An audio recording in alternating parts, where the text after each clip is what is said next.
What is up, everybody? How are you doing? Welcome to the Deep Ruts podcast, episode number 3. I'm your host, Brandon, and today I have with me one of my admins, Jeff Gilbert. Pleasure to be here. So we are excited to walk you through yet another episode, discuss some of the things that we do here at Dayton, Ohio Toyota Off-Road Enthusiasts, a little bit about Jeff, how he got into this, and how we kind of developed a relationship throughout the last 4 or 5 years. So, Jeff, let's start out talking a little bit about how you were introduced into the group and how we kind of met each other. I was first introduced by your good friend Andy. We ran into each other at the parking lot at Kroger's, going in there to get some groceries. Saw a pretty nice black 4Runner come pulling through the parking lot, caught my eye. Sure enough, he comes running up. He's like, "Man, sweet Tacoma." He's like, "Man, got this Facebook group," and he hands me this card. I was like, "Oh, okay." Then I saw that it was specifically for the Dayton area, so that was really cool. It was something local. I had just gotten the Tacoma probably within a few months before that. So seeing a local group like that, right, that good timing, like that was perfect. So hopped on and, man, I don't know. I think I was 15, 18 members or so at the time. So early on, man, early on. So, yeah, big shout out to Andy for that. He was very eager, very polite, came right up and started from there. Some of those true OG stories. And, we want to talk a lot about that and the relationships that we've built here through the group and through the various trips and stuff that we have done. Speaking of things that we have done or do, we have a little drink here as we do the podcast. So I let the members choose a bottle out of my selection, and then we just kind of have a drink and kind of banter back and forth here for a little while for you guys. So huge selection, by the way. Yeah, long menu. What did you choose here, Jeff? Today we've gone with the E.H. Taylor, and I believe you brought the single barrel. So pretty excited to try that. I don't think I've had it yet. Okay. I do enjoy. It smells delicious. The E.H. Taylor. It's very good.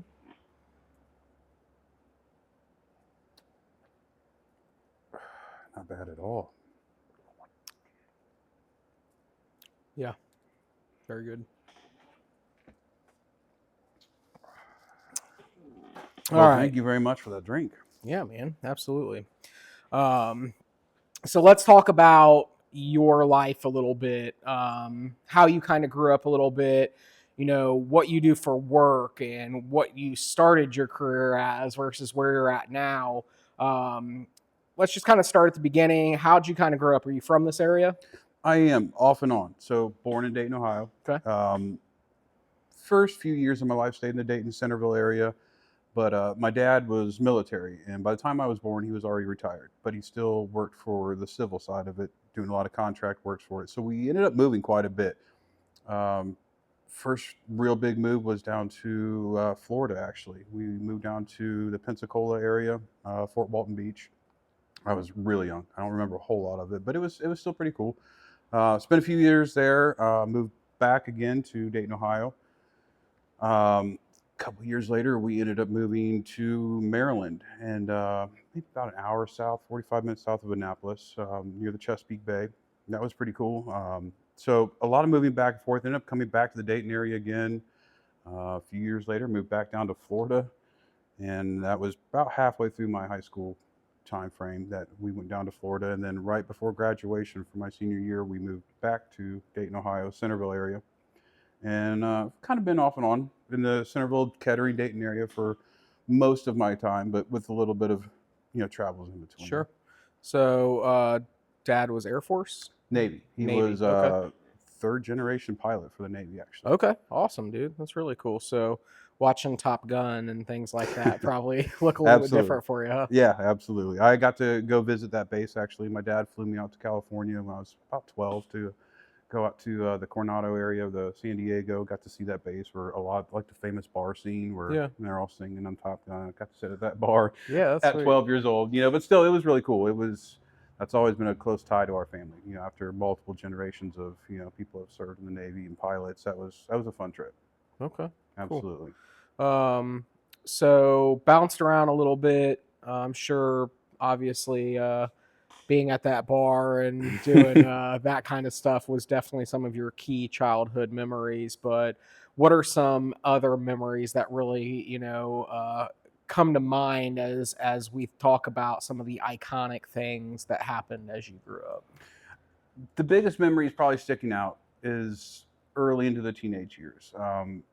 My parents, kind of strict side or whatever, thankful for that now that I'm older, but they were always really willing to take an interest in what I was getting an interest into. And that's tough when you have teenagers. Teenagers change their mind about everything once a week. But at my early teenage years, that was when I really wanted to go outdoors a lot. Of course, every kid likes playing outside and stuff like that. But the whole idea of camping, going outside, and that started to hit home pretty hard in my early teenage years. And my parents were really supportive about that.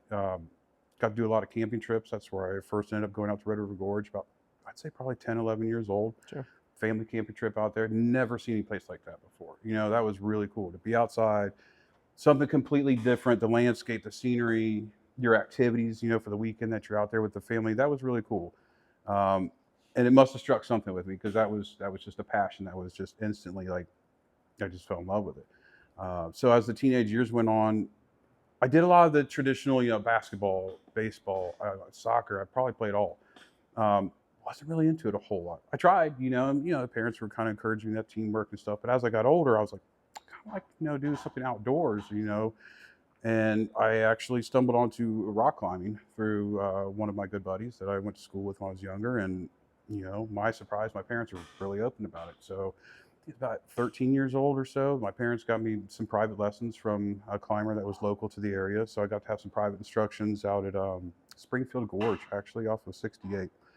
There's a nice cliff wall back there, but that and Yellow Springs, and that really grew and tied into being outdoors, having that passion, finding a sport. Like I said, baseball, basketball, never really hit home with me, and then doing something like this outdoors was really cool. So my parents were really, supportive.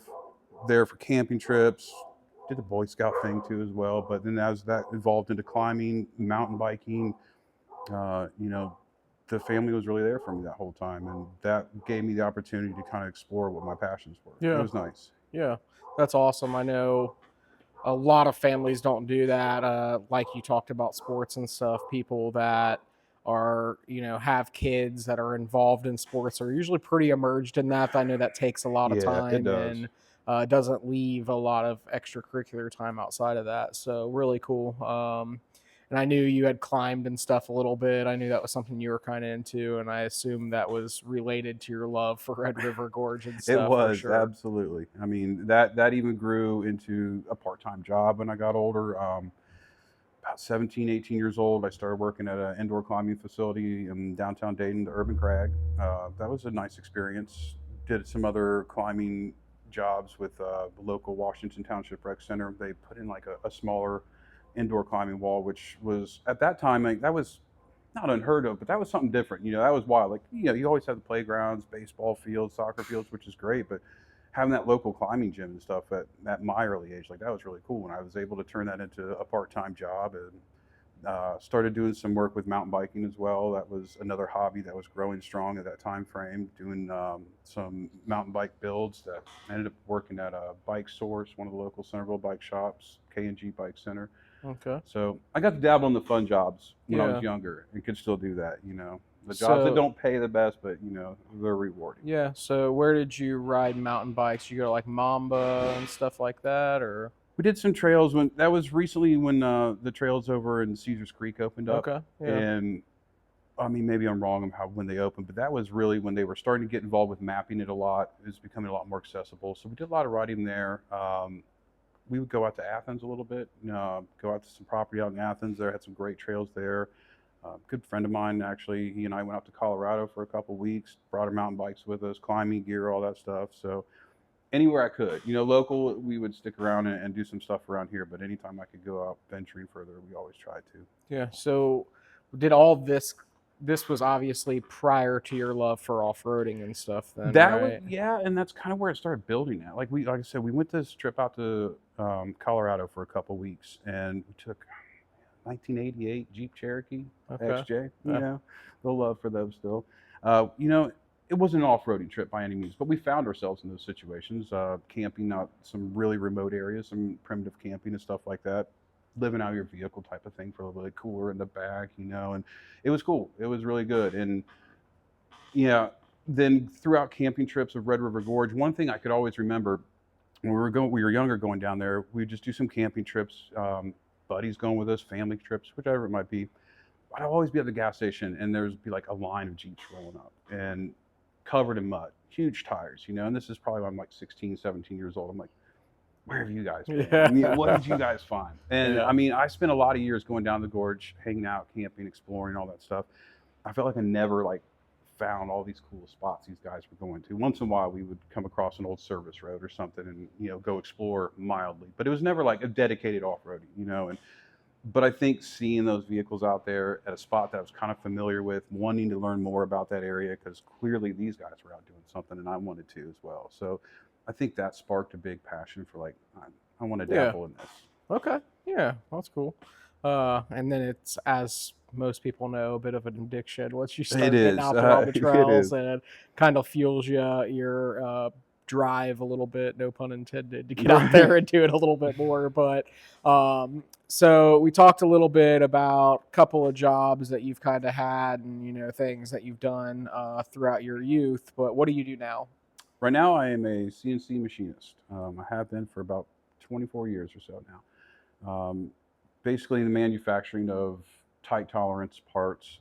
It can be a variety of parts. A lot of times military, aerospace, automotive. The particular shop that I've been with for quite some time now, it's a little bit of everything. So I know there are certain shops, production style shops, that focus just on like automotive parts and stuff. So, but it's been a rewarding career so far. Tough, a lot to learn, a lot to pick up, and but it's been good so far. How has the technology kind of changed from when you started there to now? Because that's got to be pretty drastic, right?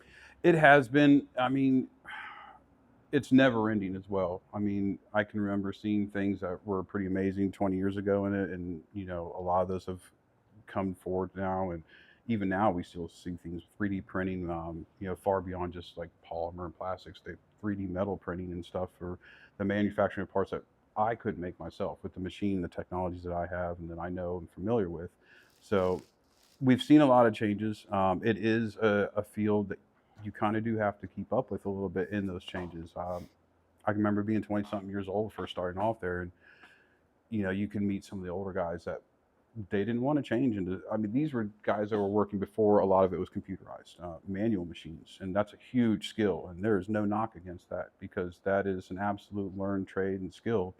But a lot of them would be kind of stuck in the past, not want to move forward towards the computerized way of doing it. And now that's how you do it. I mean, that's just how the industry is. So you do have to change with it for sure. And it does seem like constantly there's something new out, there's something different out, and is it going to take your job type of thing, but you've got to learn with it, it really is. And it's challenging.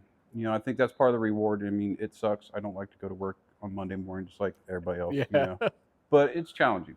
I can step back at the end of the time if I'm feeling frustrated and look at something I've accomplished. I think that helps out a lot too.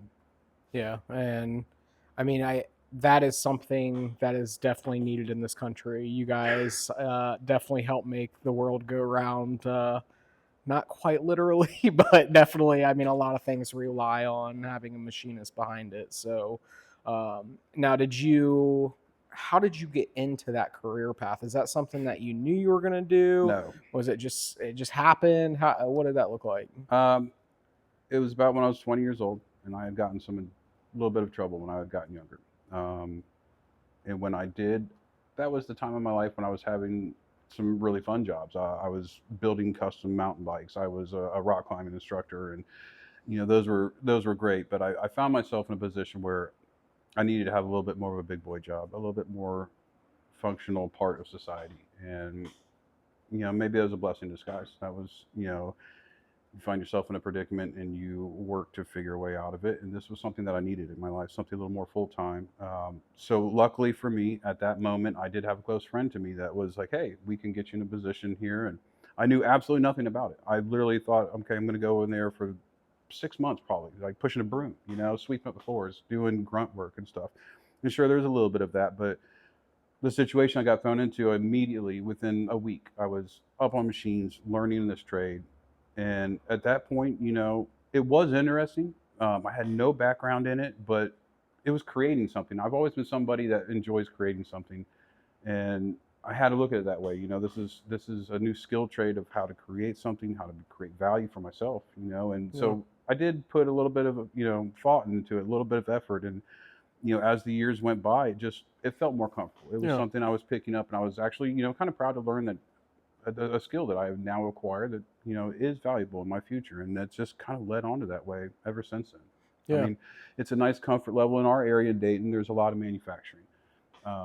Not quite as it was years ago, but that still lingers in our area quite a bit. And, getting involved with that was a bit of job security and comfort for me to know, like, okay, I've gotten accustomed to long working weeks, getting those longer, hours in and getting good paychecks from it. But I know that also that I can go in a lot of different areas if I need to. That's something that's pretty prevalent in our area. So that's super awesome. And what is the coolest project you have worked on doing stuff like? Is it something you can talk about? I can. The project, as far as my knowledge, it's probably been scrapped for the most part. But for a few years, we worked on an electromagnetic impulse cannon, which is basically a railgun. It's the magnetic railgun for the U.S. Naval Research Department. We worked on fabricating that, assembly, the machining, you name it. I mean, a large portion of it for years. And they have different models and stuff like that, different sizes and uses for them. But we were particularly known for making the 40-foot length one. This is a barrel 40 feet long and built of copper plates, copper rails, 40 feet long, machine precision within thousandths of an inch across 40 feet. It was pretty impressive. Dude, that is awesome. And I guess that brings a little bit of things a little closer for you since your dad was in the Navy. It was and cool. That has to be kind of cool that you're working on projects for the Navy. So. It was pretty cool to be able to, it was a project a lot of people don't get to see, and that was a neat aspect of it. And that did last for several years. Unfortunately, I don't think that project will continue very much. They had some issues with it. That's a lot of firepower, and but it was a neat project. We got to see some videos afterwards. A lot of times in the machining aspect, we make stuff we have no idea what they are. I mean, you might know that this bolts onto this, or this is a heat sink for this, but you don't really know what they're doing. And it was cool to see like videos of the end product. We had a lot of visits with engineers throughout the time, and they'd bring us video clips and like, oh, here's the testing rounds, and it was really cool. We've got a couple frame pictures up that work from that. And nice. You can still pull it up on YouTube and watch some cool footage of it, but that was a fun project. I know what we'll be doing here in a little bit. We'll be doing that after this interview. So yeah, that was a fun project, and I mean, maybe we'll see something like that in the future. Maybe not. Yeah. So Jeff he talks about creating things. He has a little side thing that he does too. Created both these hats, creates a lot of stuff for our rides and giveaways. So you want to talk a little bit about that? So we, my fiance Danielle and I decided that we kind of wanted a little side hobby, a little side project. If it was something we could make some money off of, sure, that's cool. But it was just kind of a piquing interest, for us. But we bought like a tabletop version of a CNC laser cutter. So we do CNC laser etching. It can be anything from mugs to hats, like you're mentioning, patches and stuff like that. And it's been fun, man. Like you'd be able to come home. A lot of my work stuff can kind of relate to that a little bit, as far as figuring out some programs, the software, drawing up designs and stuff. Yeah. But it's been a side project of us, and it's been fun. I mean, we've got to make some cool stuff, like you mentioned, for events. Some patches for everybody, and just doing a lot of side orders. In fact, I'd say probably almost 90% of our orders for a long time come straight from this group. It was great. We appreciate that very much, very much. But it's cool. Yeah, that's definitely something I really enjoy seeing from the group is the companies that do, the small companies that are able to kind of get some business and stuff from the group. And that has just been great throughout all. I mean, the first aid kit that you made for the last year's. I mean, that thing was amazing. It was a cool project. So I might be buying one of those real soon. So we'll see. It would be great to be able to bring this little get up in one of those for the group. So I might be reaching out to you here pretty soon. But so you mentioned Danielle a little bit. How did you guys meet? Let's talk a little bit about family and the development of all of that. Danielle and I met, it's been almost a little over 18 years now, through mutual friends. I had a good friend of mine that I went to school with, went camping with, did a lot of adventures with, really great guy. And we ended up working together at one of the CNC shops. And at the time he was, just started dating this girl that he was really excited about, and she had a roommate. And so we had a couple camping trips and stuff like that. And he knew that I'd been out of a relationship, and I down and out, to say a little bit, for a while. And it was kind of a situation where a buddy's like, hey, let's get out for a weekend, let's go on a camping trip, let's bring some friends. And that's actually how I met Danielle. We went camping Red River Gorge. I was super shy, super awkward about it. Oh yeah, I mean, she's gonna see this and giggle about it for sure. But that's how we met, though. It was out camping. Not much took off from that very first trip because I was pretty shy about it, but it was something where, we had mutual friends that were spending a lot of time together, and we ended up going back out again for a night out with, I think, a couple, drinks at a bar one night with our friends. And from there on, it grew into something pretty quickly. It wasn't much longer when we found out we were going to be a family. And that was a huge thing, obviously, for anybody. And it was one of those things where you're like, I'm not ready for this. And I don't think anybody really is. If you wait till you're ready, you'll be waiting forever. But that was something we were thrown into, and man, I tell you, it's like hitting the lottery.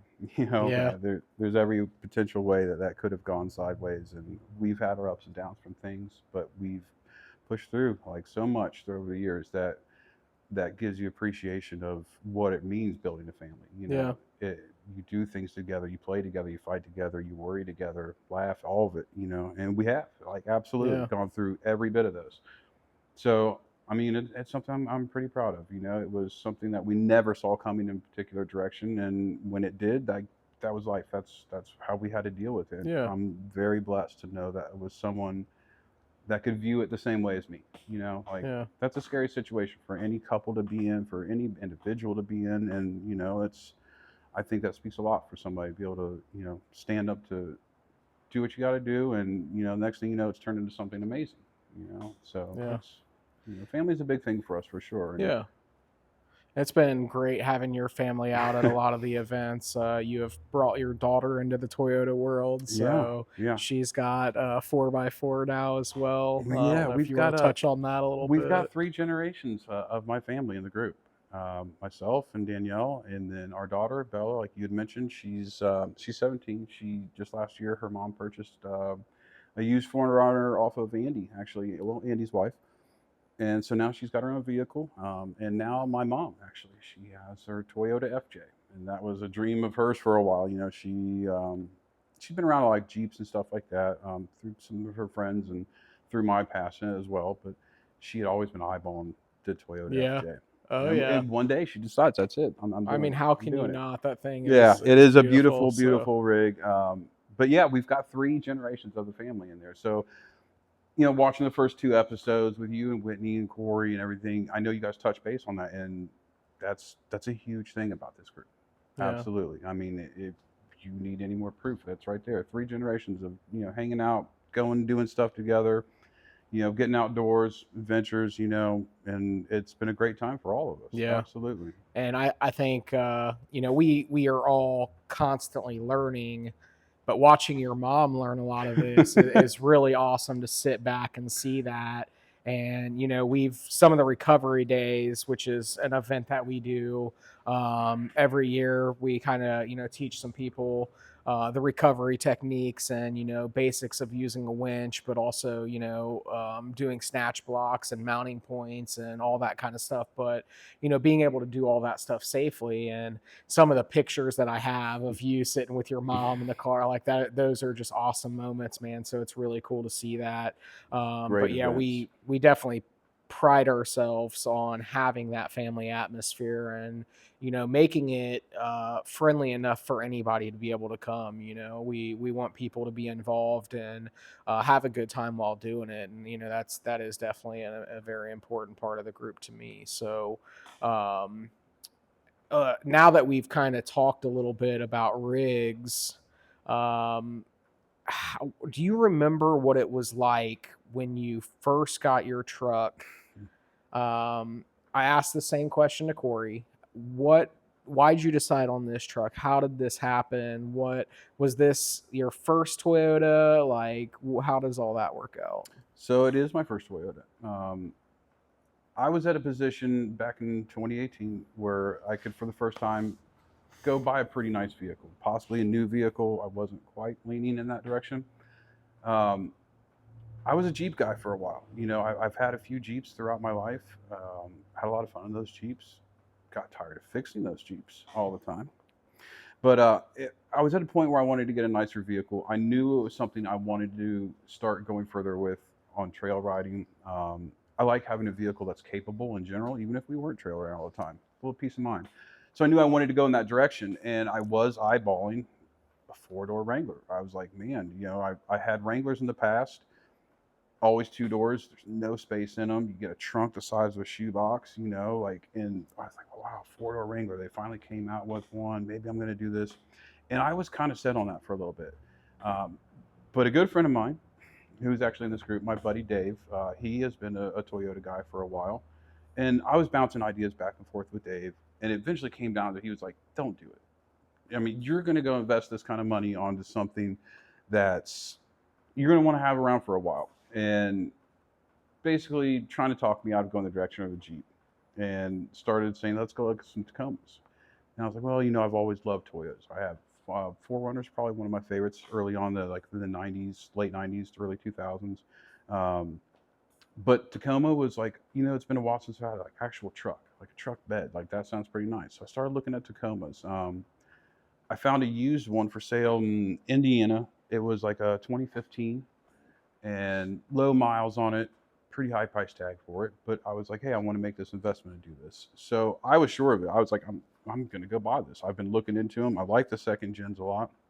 And so I called my buddy Dave. I was like, Dave, give me a ride. I want to go pick up this truck. He's like, oh, did you find one? Yeah. He's like, where's it at? I'm like, oh, it's out in Indiana. So, you know, about an hour drive or so. He's like, well, what if we stop by the dealership on the way? I'm like, no, you know, I'm not quite ready to get a new one yet. He's like, no, I got a friend working there. Let's just hear me out. We'll just go stop by, and it's on the way there. So, you know, if you don't like anything, we can go pick up. No harm, no foul. No harm, no foul. We didn't make it past the dealership.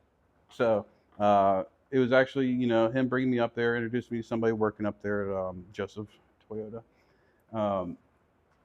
But it was a good deal. It was a truck that I fell in love with instantly.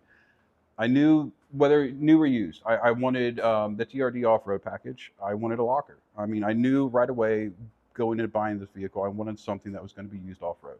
It would be my daily for sure, but I want those capabilities on there. So really the locker was what sold me on that package. So we go up there, and he asked me what trim package we're looking at. I tell him the off-road, and he had 2 silvers and a red. You know, I was hoping for a white, you know, and so I had white, black, and silver were kind of just like category of what I was going to look at. So silver kind of fit the bill, and we took out for a test drive, and I loved it, man. It was great. It was. So, and that was the first time I ever bought a new car before too. I thought Danielle was going to kill me when I got home because I was supposed to be driving to Indiana to pick up a 2015 Tacoma, but she has been supportive about it the whole way. But it was that was how the decision was made. Some good advice from a good friend. Yeah. And it steered me in this direction. And I've loved this truck since. It's been great. Yeah. It's been really cool to have a lot of those memories and stuff out on the trails, and seeing Danielle drive the truck sometimes too, man. She's done well. She's done well. Yeah. And I'm looking forward to a lot more of those memories, and, you know, that our annual fall ride's coming up. So one of my favorites. As of today, we got about 30 registered. So that's awesome. Gonna have a few groups there again, and I'm sure it's gonna be great. just had big hurricane come through, and that is definitely going to be raising some water levels and Yeah, concerns of down trees and things like that. So absolutely. we'll be going out there a few days prior to the ride and doing some trail riding and scouting those trails to make sure they're going to be passable for us. And Jeff has been a huge part of that. Again, since the beginning, well, fairly the beginning, but talking about making you my admin, and Jeff was extremely knowledgeable about the trails at that time. Like on the last episode, Corey and I talked about Haspen Acres, and that was pretty much the extent of our knowledge, was having made a few trips to Haspen Acres. And Jeff had done a lot of stuff down in Red River Gorge, so he brought that up like, hey, let's go down and ride some trails down here. We'll have a good time. We'll just spend a weekend. And we all fell in love for the same reason you did when you were 12 years old or Right. however old Oh it man, was, man. It was I can just, remember that trip too. I mean, I think we had like 7, 8 vehicles. A small yeah, trip, man, yeah, but it was such a good group of people, and I just remember how excited everyone was. And I don't yeah, mean just be like you guys, but I was excited too. Like this was awesome. A small group of us out there, and man, that was a good ride. And I mean, to see that, like I kind of look at that like one of our first like group rides out there, and yeah. what, 7 or 8 vehicles, and we've last year had, what did we have, 50 or so? 51 or 2 last year, I think we And we're looking had. at So, another 30 for this one. It's just to see it grow like that. And yeah, even though it's grown, it's still been such a comfortable group of people. yeah, I think that's what's amazed me so much so far is we've all been on the internet, man. We've seen how quickly a group of people in any kind of a category can potentially go sour pretty quickly. And I feel like this is one group that, whether it be online through your social media activity or actual physical events, we're out on the trails, we're going to rides or meetups and stuff like that. It's always gone so smooth, even as it's grown from having 7 or 8 of us, kicking up some dirt on the trails one weekend to 50 of us out there, with designated meet times, trail leaders, organize it as much as we could. Like, and yeah, it's gone so well. I mean, there's always hiccups, and it's nice because since it has grown in such a positive direction, I feel like we have the necessary people and mentality. So when there is a hiccup, because it's always, it's bound to happen one way or another, it gets handled pretty well. Whether, and that could be a stuck rig, or it could be somebody that's just having a bad day about some things. I mean, keep in mind, this is, an online group that, I think I'm amazed at that all the time, just how well that's gone, even on the online aspect. I feel like that's tough for a lot of groups to be able to push through, to keep people engaged and interest of yeah, participating in that group. yeah, It takes one bad apple, and that, that's something I feel like you as the group leader and everyone involved has been able to do really well, and that makes it for a great experience. And that's why you see your numbers, that when you throw these events, they get bigger, they get more involved, and it's awesome. It's really a good group to keep growing like that. yeah. I appreciate that. That means a lot. But, um, talking about some of those trips and stuff that we have done, what is your favorite Dotore moment? Whether that is a trail ride or, a different event we have done, what does that look like? I think the Dew memory that stands out the most was about 2 years ago when we first started getting into an organized fall ride. Going out there kind of early, a day or two ahead of time, doing some pre-rides on the trails to scout out conditions and stuff.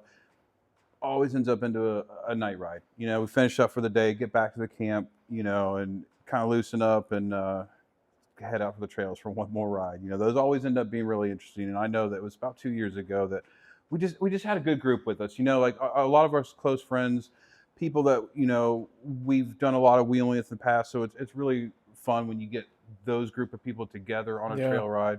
And that's another thing. Like we make a lot of friendships here, and so many times when we do organized rides, a lot of us we have to split off. You and I, we've gone on trails together a lot, and some of our closer friends. But then when it comes to these bigger events, we have to split off a lot. A lot of us are trail guides, picking up the rear of the trail, or the rear of the group type of thing. So on those night rides, man, just having all of us together, all of us closer friends together for a little adventurous ride. That was probably one of my favorites. Going out there nighttime, probably the night before we got ready for our big event the next day, type of thing. So yeah. this is I that ride specifically was a blast, man. That was I think one of the first rides. I think Mitchell had came out and Yeah, joined us. yeah. That might have been his first ride actually I with think it us. was. But yeah, and being those smaller groups, you get to explore a little bit more because it doesn't take quite as long as it does with the a full size group. Yeah. But those night rides, it's awesome to be able to get out there and use your lights, and Yeah. it just feels so much different at night. It brings a whole new element to that, not being able to see everything as well. And it's something that kind of takes your education a little bit to a new level, if you ask me, because if you can do it at night, then it's much easier at Yeah. daytime, right? So that's like playing on the hardest mode and then going back to easy. So I always love our night rides, and Great time. those are a little less organized, so we They kind of are. just go out and explore. And it's fun like that. Yeah. It's fun. No matter where we're at too, because we've done those kind of at Wind Rock too. It just happens. It's like every time we get out and you're on the trails all day, you go back to camp or whatever it might be, and then you eat dinner, you relax a little bit, maybe catch a nap, and then everybody's like, trail ride. We're going out. Yeah. So you start talking about that, and people obviously love those. And for me, it's just, at some point we will have to get a drone footage of this, but all of us driving through the woods at nighttime with all our lights and stuff on, like I can imagine that looks pretty cool. But so talking a little bit about off-roading and trips and stuff we've done, what has been one of the biggest moments for you, something you learned from, or something that you experienced that had really kind of changed your outlook on off-roading? The biggest experience and probably lesson learned was one of our trips, again with a small group, out to Haspin Acres, a day trip going out there. And we were back on some side roads. Like you and Corey mentioned before, some of those side trails get pretty narrow, pretty nasty, probably better qualified for side-by-sides or quads and stuff. We were being adventurous, though, going out and exploring some different trails out there, and found myself in a bad situation coming out of a washout near one of the main trails. It was one of those moments where we stopped and looked at it. Can we make this kind of thing? And I decided to go for it. And that was a lesson that was pretty hard learned. Found myself crawling out of this ditch, nose of the truck up in the air, and then just ended up rolling this thing over onto the driver's side. At first, it was something that I felt like, hey, I can get out of this. I can do this. A little bit of a panic mode, but let's push through. And then in the process, and it was a very short process of trying to get out of that, something went wrong with the motor. Somehow ended up doing a hydro lock on the motor and just blowing a hole out of the side of the engine. Needless to say, leaving me dead in the water completely. That was a tough situation. Having everyone there lend a helping hand, it took quite a bit. I think we had at least 2, maybe 3 rigs with winches on this thing to be able to get out of the ditch. The teamwork involved with all of that. Yeah. The nerves are kind of shot. You're looking at your truck rolled on its side, smoke pouring out the exhaust. It's not good. But overcoming those obstacles, getting out of the ditch, getting it back to a safe zone. And that's one thing that we've talked about, trail rides. If things go wrong, getting your vehicle and all the occupants somewhere safe, getting control of the situation. So, and then getting home. Blown truck sitting, an hour and a half away from home and figuring out logistics of overcoming those problems. There's a huge lesson learned. It's a long process of repairing the Tacoma. Again, having more of our members come forth, lend a helping hand, scouting out motors for, Holly got home with a good month or so looking for motors. Ended up lucking out big time to find a brand new crate motor, actually right near where we had the incident. I blew the motor at Haspin Acres. So a couple of members and I, we drove out there, and sure enough, it was a great find. Brand new crate motor, 0 miles on it. Great price for it. Picked it up, brought it back, and then James, Vince, and John, even George, the whole family over at JJV Auto really helped me out. That was a whole rebuild. it was torn to pieces after the inspection through the dealership, and it was just a mess to overcome. And me as the the vehicle owner, I can fix a couple of things, but a situation like that, I'm clueless. There's no way, and having that experience and that family step up and say, this is this is how we're going to tackle this problem, and sure enough, after time goes by, some time, money invested in it, and a lot of hard work, and it's back on the road again, back on the trails again. That was an expensive, hard lesson to learn. You know, trying to gauge where your boundaries are. Pushing of what you think you can do and you can't do, making mistakes along the way, and sometimes that's simple. You break your bumper off, or maybe you CV axle or something like that, and that's not even that fun. But blowing an engine, that was a bad mistake. Yeah. And a hard lesson learned, but still back at it. Yeah, I think that is probably the worst thing that has happened on any of the rides. Yeah. Unfortunately, I wasn't there. I don't know that me being there would have changed the outcome at all, but I just know the people that were there, you guys all worked as a team, Huge and that's help. important to be able to kind of have some sense during it and not panicking. Absolutely. And things like that. Absolutely. Because situations like that can get pretty crazy, and you don't, at the end of the day, it's more important that you come home, not necessarily the vehicle. If it does come to that, then that's something that can be addressed later on. But obviously, walking away from it in one piece is the most important thing. Always. So Always. Yeah, that's a crazy experience. The photo of that, which I'll try to post in this video, but Jeff was standing there with his hand up on the bumper, and I mean, you're pretty tall. What are you, I'm like, a tall guy? 6'3", 4"? 6'3", and So, I fit underneath that truck pretty easily when all the smoke cleared and it was dead.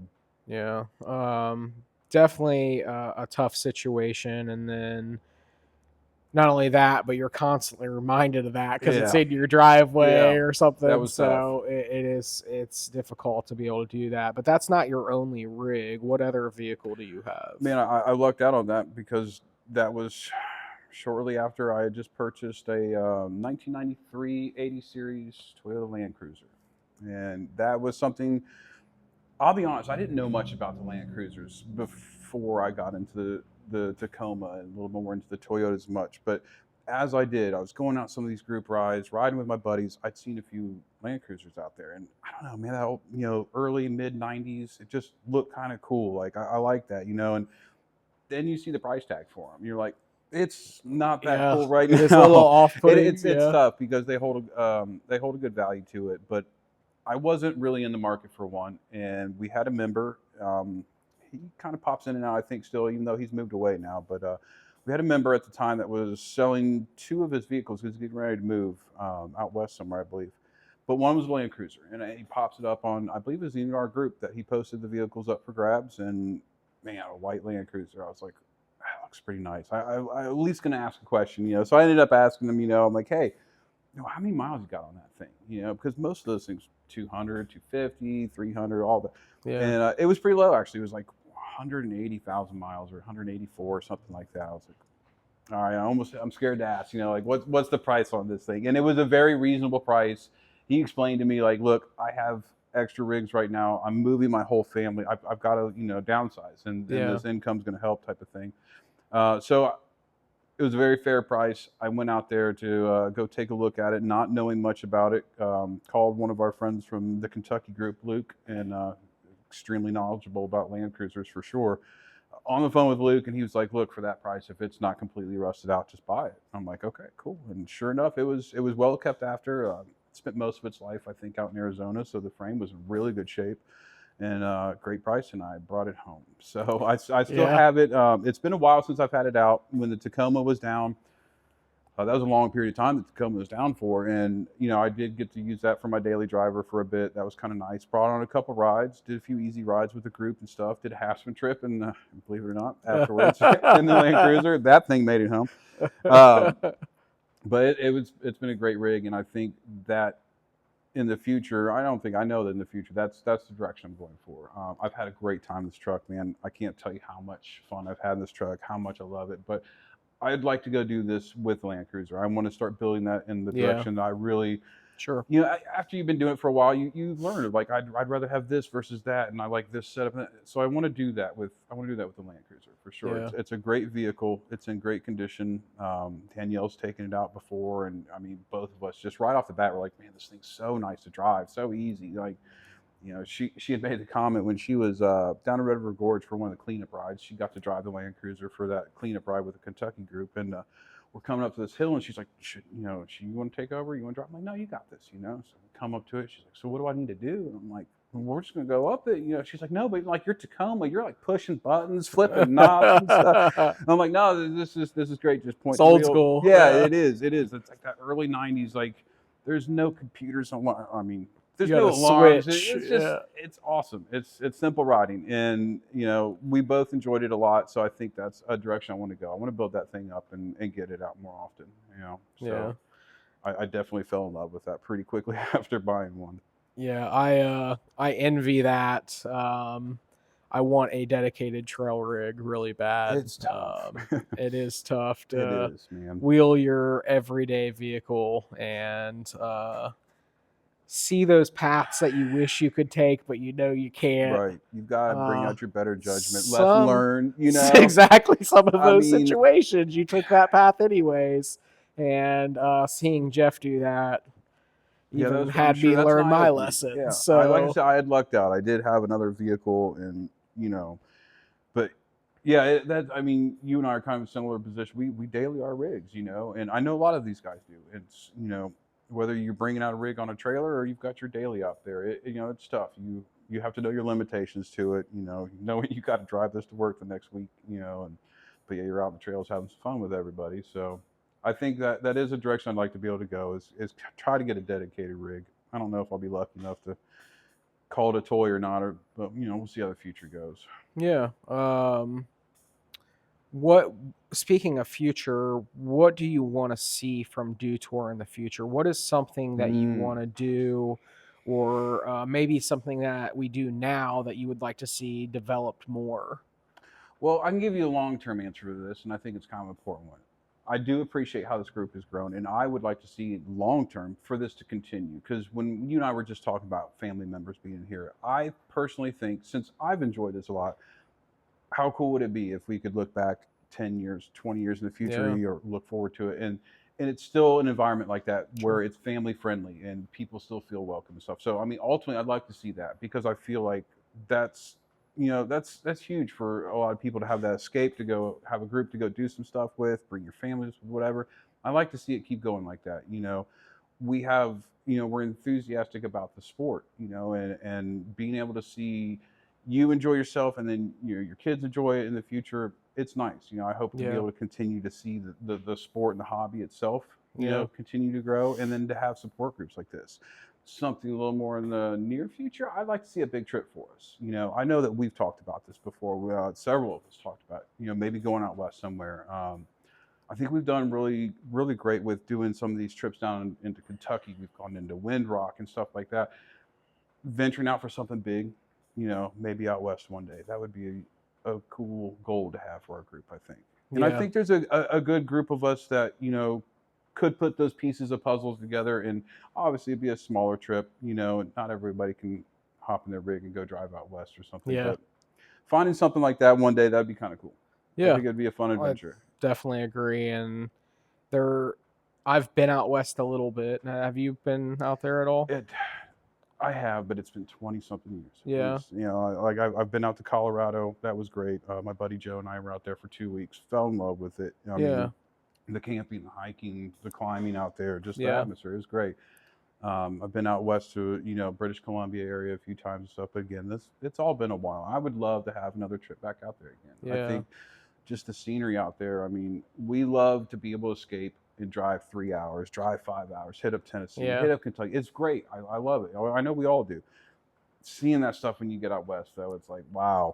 Like I want another trip like that out again. Yeah, I need something like that that's a couple week long, so I can just seriously escape. It's for a so minute. tough. I mean, it is but it's a good goal to have. Yeah, and it's crazy to think about like the fuel of all that, because nothing that we own is like is definitely not economic. So we're not getting 30+ miles per yeah, gallon on these things. but yeah, I definitely long for that as well, and I do think that's something that will develop more here over the next couple of years, and actually doing a big group trip. And so I'll put you on the spot. We'll mark down a calendar yeah, day. No, we'll do a sign-up sheet. Comment below your available dates. Exactly. Yeah. Book now. But I think that would be cool. I mean, this group is the kind of group you would want to do something like that with. Yeah, it would be great. Yeah, and talking about like the family atmosphere and stuff, and looking back, 10 years from now, a lot of these events we do, like I always find myself like kind of off to the side for a minute and just kind of looking around and really letting things soak in, and looking at the people talking to each other and just watching the communications and those relationships build. And something that I always see during that is the kids, the kids off playing by themselves. Always. One of the recovery days, all the kids were kind of off to the side, and they were playing with like Tonka trucks and stuff. And they were pulling a bicycle out of a mud puddle, and it was just great. So cool to see that. Like, I remember growing up and being around that car culture and stuff, and I think some of those moments definitely built me. And I certainly think that's what's happening now right before our eyes. And just being able to kind of sit back and soak that in for a minute, you know what I mean? And I work in the entertainment industry, and I do a lot of weddings and things like that. And that's one thing that I usually try to tell our couples is, it's going to fly by day of. You've planned this for a long time. Take a second just to sit back and look around, look at everything, and just let it soak in and enjoy that. And that's what we have here. Some of these relationships that have been built, it's just really awesome to continue watching this grow, and the development of everything, the resources that we have. You were a huge part of that, knowing some of the Red River Gorge stuff. And I didn't know anything about like Kentucky Land Cruiser Association and stuff before that. And you were like, hey, check out this group, they do rides. And we started going down on their rides, and they are awesome. They put together some really, really great rides, and do a lot of work to be able to keep those trails available to us. And that is just something that goes into the community. It really shows, what people stand for, and that means a lot to me. So, it is really cool to see where we are at, where we are, and where we are going. And I think even a year from now, that may change. We may be doing that out west trip. We may be planning for that. And then where will it go from there? Will this continue for 20, 30 years? Who knows what's going to happen? At this now too. You'll be able to look at these recordings and look at those ideas you've talked about.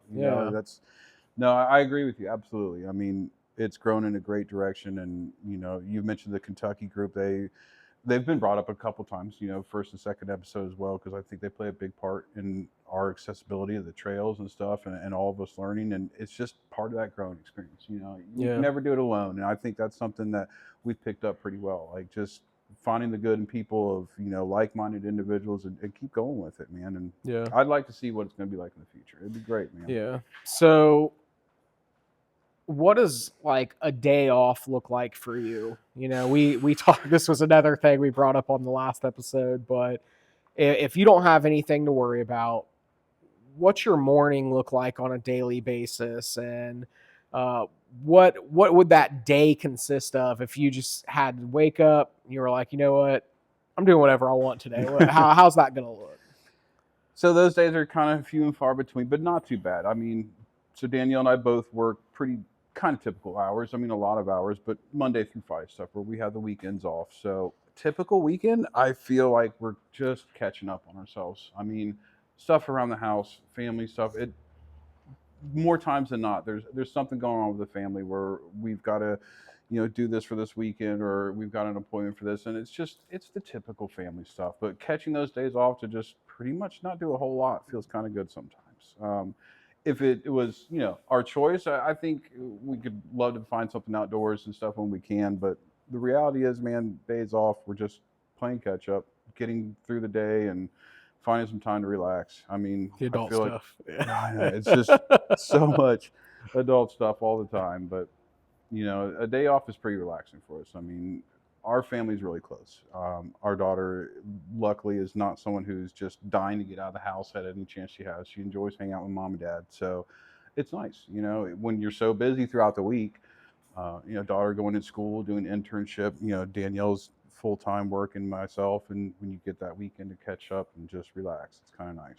Yeah. Goes by quick, for all of us. I'm sure I'm no exception. I know it's just in a blink of an eye, but Yeah. it's a pretty laid back atmosphere. We do enjoy to go out and do stuff together. Like I'm saying, I'm pretty lucky. I know that that's not always the case with some families growing up, but I've been really blessed with that. We go out and do some things together when we have our time together, and just try to look forward to the next time we get to relax again. Yeah.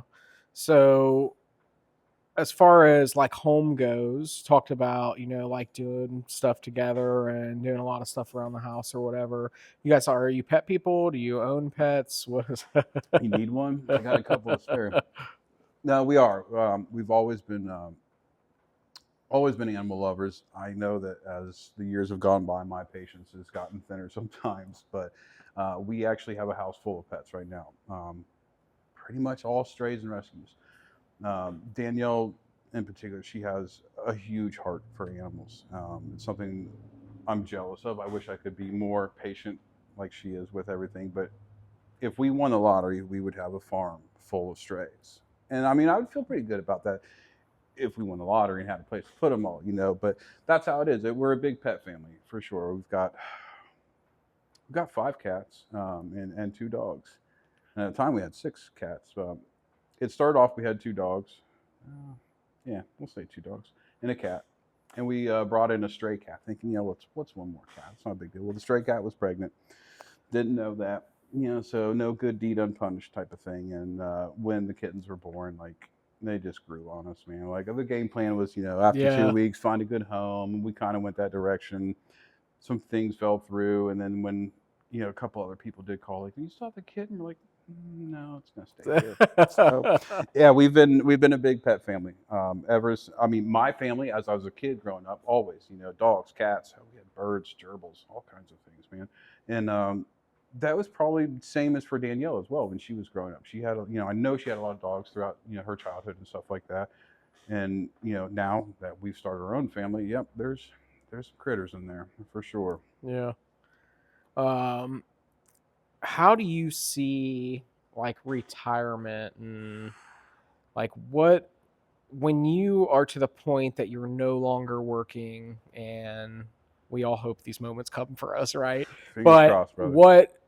What would you do? Like, what hobby do you want to take up that you've never had time for? Like something that's always interested you, but you've never just been able to make it happen. That's tough. I mean, so as I mentioned before, I definitely have a strong passion for the outdoors. And I think if I was in that position where, I've got to find something to occupy my time with, I would probably try to go in the category of photography a little bit. Um, that was, if I was able to just financially just do as I please when I get older type of thing, I would look in that. I like that a lot. Getting yourself outdoors. I've always enjoyed taking pictures and stuff like that. I have no experience with photography. So, I mean, it's not like I'm leaning back on a, high school job I had or anything, but it's something that would be interesting to me. Still get me outdoors, kind of relaxing. I don't know what retirement, I mean, man, maybe, if we get that and what does that look like? Who knows? I got to have something though, because I can't imagine just spending every day at home. I mean, you dream of it, when you got to get up Monday morning, but you dream of having like that nothingness on your schedule potentially, but I would have to have something, and I think that's something where I could kind of lean towards of, maybe a small part-time job to keep my mind busy and a small hobby like that. I'd be a pretty lucky man if I could get away with that. You know what I'm saying? Like, for sure. I'm just going to work till I'm dead. Who knows? Who knows, man? I've always had the feeling that will be me. I will, because I need something to occupy my time. I think so. It's healthy. I'm not a person that really loves work, to be honest, but I like to be busy. Like, I like to always be doing things. I think we all like a day or something to just kind of relax and do whatever you want. But and that only lasts so long. It does. After if you you ever do a had few days, you're like, we all got a pretty good taste of that during like COVID. yeah. You got to the point where you're like, Well, I need to get out of this house. I need to do stuff. Like me, especially, like I said, work in the entertainment industry, that brought a halt to a lot of things for me. I'm sure, yeah. It really drove me and Whitney to do more adventurous stuff, and that was kind of the turning point for me building my truck and all of that, because we started looking to overlanding. We wanted to do a big trip and go camping and stuff, and do what we kind of talked about. But um, yeah, it's kind of a tough question, because you think about the technology and everything that has changed over the years and where that's going to be at the time we're going to retire. Like what I want to do now may be completely different then. But so outside of Dotore, outside of work and family, tell me a little bit about Jeff. What do you really like to get into? What, for example, is playing on your radio when you are chilling and you're on a drive or something? What is Jeff listening to? Oh boy, that's the most random playlist ever. But I feel like we all kind of start to fall in that category. But I listen to a lot of some '90s alternative, a little bit of reggae music. Stick Figures, probably like one of my favorite bands. Something more, I do throw on some Bob Marley, but then I'll also throw on some '90s and 2000 gangster rap. I mean, you got to listen to something to do the dishes. I mean, so that gets pretty random. But I mean, music is something that really helps you keep your day going. Like you have a hard time getting your feet off the ground and moving. Music's one of those things that kind of helps you out. And I think, I'll play my speaker at work and stuff, and you can just see the look on the coworkers sometimes. Because I mean, we'll go anywhere. A little country in there, a little bit of rap, a little bit of reggae, some rock. But whatever helps keep that day going. It's a good fuel for you. Yeah. So last question here before we wrap things up a little bit. Coffee or energy drink? Oh man, that's not even a question. Coffee. Coffee? Okay. Coffee, all the what way. how do you drink your coffee? So I will drink my bourbon and my whiskey neat any day without a problem. But when it comes to coffee, I can't do the black. Man. Yeah. I've tried a few. My dad and my grandpa were both black coffee drinkers, and I've tried a few times. Man, I've got to have some sugar and cream in there. But iced coffees, hot coffees. I mean, summertime iced coffees all day long. Yeah. And it's funny. My daughter's a Dunky junkie. We get our iced coffees quite a bit. I'm definitely a coffee guy. Yeah. Energy drinks, man, I just can't do very much. I mean, I did it for a little bit. I mean, I remember I had some pretty long hours I was doing when I was in my 20s, man, just working some pretty late nights, a second shift type of thing. Yeah. Energy drinks were a little more convenient then. I just can't do it after a while, though. Yeah. Give me a cup of coffee any day, man. Yeah, I will do black coffee occasionally, but I'm kind of the same way. Like if there's cream, like give me some cream. Yeah. Like I do like it a little bit sweeter. And, dessert it up a little bit. That's true, man. It's like at points, like Whitney doesn't drink coffee, but she is getting to the point where she will drink some of the coffee I make, but she will get like a Frappuccino or something from Starbucks. So when she goes, I'm like, yeah, let me get one of those milkshakes. Yeah. Like it seriously is like a milkshake basically. It is. Yeah, I like coffee, but I do like energy drinks as well. I can remember a few times, I think we were out of property, you had one of those like orange creamsicle one. Oh yeah. Like, bro, you got to try one. Yeah, the Ghost, okay, man. that was pretty good. Ghost is pretty good. It was a hot day. We were out there and you had this ice cold drink. That was pretty good one. Yeah, I love those. So I lied. One more question. Yeah. Who has been the biggest influence on you in your life and why? Wow.